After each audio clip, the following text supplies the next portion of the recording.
दोस्तों आज के वीडियो में 4 ऐसे विटामिन के बारे में बात करेंगे जो 30 साल के बाद शरीर को सबसे ज़्यादा ज़रूरत होती है।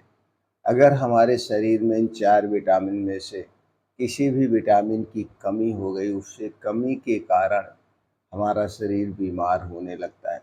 तो दोस्तों अगर आप 30 साल के हैं या 30 साल के होने वाले हैं तो वीडियो अंत तक सुनिएगा। सुनने के बाद अगर आपके डेली रूटीन में इन विटामिन की कमी है तो दोस्तों इन विटामिन वाली जो चीज़ें होती है उन्हें खाना बढ़ा दीजिए।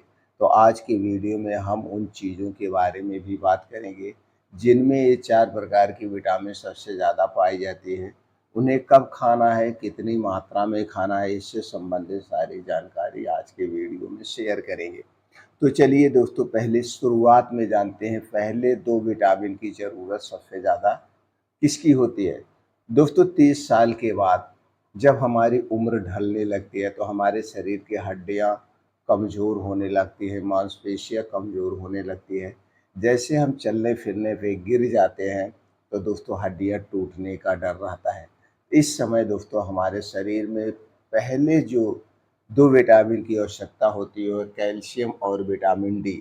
कैल्शियम और विटामिन डी के कारण हमारे शरीर की हड्डियाँ कमज़ोर हो जाती है और हमारे शरीर की हड्डियाँ ही हमारे शरीर का साँचा होती है। इसलिए शरीर में विटामिन डी और कैल्शियम से भरपूर चीज़ों का हमें सेवन ज़रूर करना चाहिए। तो दोस्तों पहला चलिए जानते हैं कैल्शियम का स्रोत क्या है। दोस्तों कैल्शियम अगर आप 30 साल के बाद हैं तो डेली हमारे शरीर में कम से कम 1000 mcg चाहिए। डेढ़ और दोस्तों ये कैल्शियम उम्र के हिसाब से शरीर में घटता बढ़ता रहता है। जैसे-जैसे हम 60 साल के ऊपर जाते हैं तो डेली हमें 1300 मिलीग्राम चाहिए। अभी तो 1000 चाहिए, फिर 1300 चाहिए। जब हम बच्चे होते हैं तो बच्चों को भी 1300 मिलीग्राम चाहिए। यानी कि उम्र के हिसाब से कैल्शियम की मात्रा घटती बढ़ती रहती है। औरतों में दोस्तों जब औरतें प्रेग्नेंट होती हैं यानी गर्भावस्था के समय, उस समय भी सबसे ज़्यादा कैल्शियम की ज़रूरत होती है। तो दोस्तों पहला हो गया कैल्शियम। तो कैल्शियम का क्या स्रोत है? दोस्तों ऐसे कैल्शियम के तो बहुत सारे स्रोत हैं। उनमें से है सबसे पहले जो डेयरी प्रोडक्ट लोग लेते थे, लेकिन आज के समय में किसी के घर दूध, दही, मट्ठा तो है नहीं, तो पैकेट का खाते हैं तो पैकेट हमें बिल्कुल नहीं खाना चाहिए। अगर घर का भी दूध, दही, मट्ठा खा रहे हैं तो आपको कुछ मेहनत करना पड़ेगा। तभी ये दूध दही मट्ठा डाइजेस्ट होगा, नहीं तो डाइजेस्ट नहीं होगा। और जब डाइजेस्ट नहीं होगा तो दोस्तों इसके जो गुण धर्म हैं हमारे शरीर को नहीं लग पाएंगे।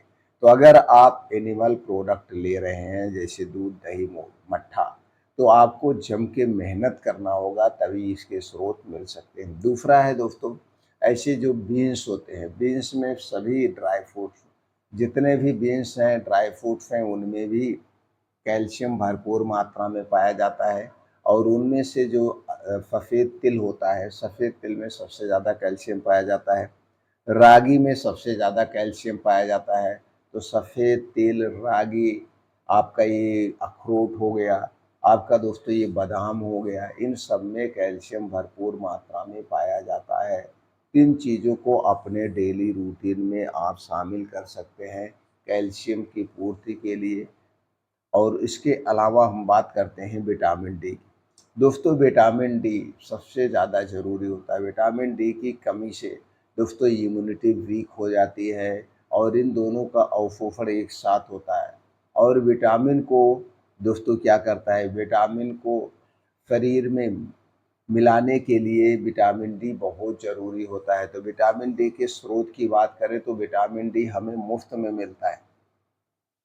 इसके लिए हमें तो दोस्तों कुछ खाने की ज़रूरत ही नहीं, सिर्फ़ रोज़ उगते हुए सूरज के सामने या ढलते हुए सूरज के सामने 40 से 45 मिनट का समय हमें बिताना चाहिए। ये सबसे ज़्यादा ज़रूरी है। अगर हम उगते हुए सूरज के सामने रोज़ आधे घंटे भी बैठ लेंगे तो हमारे शरीर में कभी विटामिन डी की कमी नहीं होगी और विटामिन डी की कमी के कारण कोई बीमारियां नहीं होगी, इम्यूनिटी स्ट्रांग होगी। तो दोस्तों जो विटामिन डी का स्रोत है वो मुफ्त का है। इसके अलावा दोस्तों विटामिन डी के जो स्रोत है वो है मछली, अंडे, डेयरी प्रोडक्ट और विटामिन डी का कैप्सूल आता है, ये सारी चीज़ें आप ले सकते हैं। लेकिन सबसे पहले जो हमें मुफ्त में मिल रहा है हमें वही लेना चाहिए। इसके बाद जो तीसरे विटामिन की ज़रूरत होती है वो बहुत ज़रूरी होता है, वो है दोस्तों विटामिन बी12। विटामिन बी12 हमारे शरीर के लिए बहुत ही ज़रूरी है। विटामिन बी12 की कमी से हाथों पैरों में जलन, झंझनाहट, हाथों पैरों में दर्द, शरीर में कमज़ोरी, खून की कमी, भूलने की बीमारी होने लगती है। यानी कि जैसे-जैसे हमारी उम्र ढलती जाती है, तो दोस्तों हम देखते हैं कि कुछ सामान लाना हुआ या कुछ करना हुआ तो हम भूल जाते हैं। तो विटामिन बी12 बहुत ज़रूरी है। अगर आपको इनमें से कोई भी लक्षण नज़र आ रहा है, तो आप समझ लीजिए आपके शरीर में विटामिन बी12 की कमी है। विटामिन बी12 सबसे ज़्यादा किसमें पाया जाता है दोस्तों? जितने भी मीट मछली हैं, सी फूड्स हैं, मांस हैं, अंडे हैं, इनमें पाया जाता है। डेयरी प्रोडक्ट में पाया जाता है विटामिन बी12। ड्राई फ्रूट्स में पाया जाता है, बीन्स में पाया जाता है। इसके अलावा विटामिन बी12 का कैप्सूल भी मार्केट में मिलता है। लेकिन अगर आप विटामिन बी12 का कैप्सूल ले रहे हैं तो किसी डॉक्टर की निगरानी में हमें लेना चाहिए। अपने इच्छा अनुसार विटामिन डी का सेवन नहीं करना चाहिए। इसके अलावा इसके अलावा जो हरी साग-सब्जियाँ हैं, ताज़े मौसमी फल हैं, इनमें भी विटामिन बी12 पाया जाता है, जैसे केला हो गया, सेब हो गया, अनार हो गया, इसमें भी विटामिन बी12 पाया जाता है। तो दोस्तों इन चीज़ों को मौसम के हिसाब से जो फल हैं, 1-2 फल लेते रहना चाहिए। मौसमी सब्जियों का हमें सेवन करना चाहिए। अब हम अगले विटामिन की बात करते हैं, वो विटामिन ए। दोस्तों विटामिन ए 30 साल के बाद बहुत ज़रूरत होती है, क्योंकि दोस्तों आज के समय में सब लोग बहुत ज़्यादा मोबाइल या लैपटॉप का प्रयोग करते हैं, तो इसकी स्क्रीन आँखों के लिए नुकसानदेह होती है। विटामिन ए की कमी से दोस्तों इम्यूनिटी वीक हो जाती है और विटामिन ए की कमी से आँखों से संबंधित बीमारी होने लगती है, जैसे उसमें से एक है नाइट ब्लाइंडनेस, यानी दोस्तों जो है रात को कम दिखना। ये भी हो जाता है जिसे हम रतौंधी कहते हैं। तो विटामिन ए बहुत ज़रूरी है। विटामिन ए के हम सोर्स की बात करें तो हरी साग-सब्जियाँ, ताज़े मौसमी फल में विटामिन ए पाया जाता है। इनमें से दोस्तों आप गाजर देखते हैं, गाजर सबसे अच्छा विकल्प है। गाजर में विटामिन ए सबसे ज़्यादा पाया जाता है, तो आप गाजर का सेवन कर सकते हैं। गाजर के अलावा शकरकंद, हरी पत्ते सब्जियाँ इन सब में है। और उसके बाद अंडे की जर्दी में भी दोस्तों विटामिन ए पाया जाता है, डेयरी प्रोडक्ट में विटामिन ए पाया जाता है।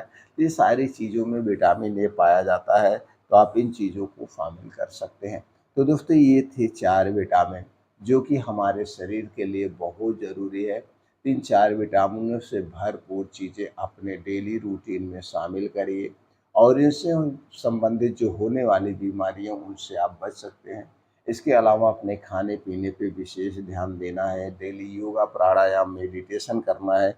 इन सब के करने से हमारा शरीर हमेशा स्वस्थ और निरोग रहता है, दवा की ज़रूरत नहीं पड़ती है।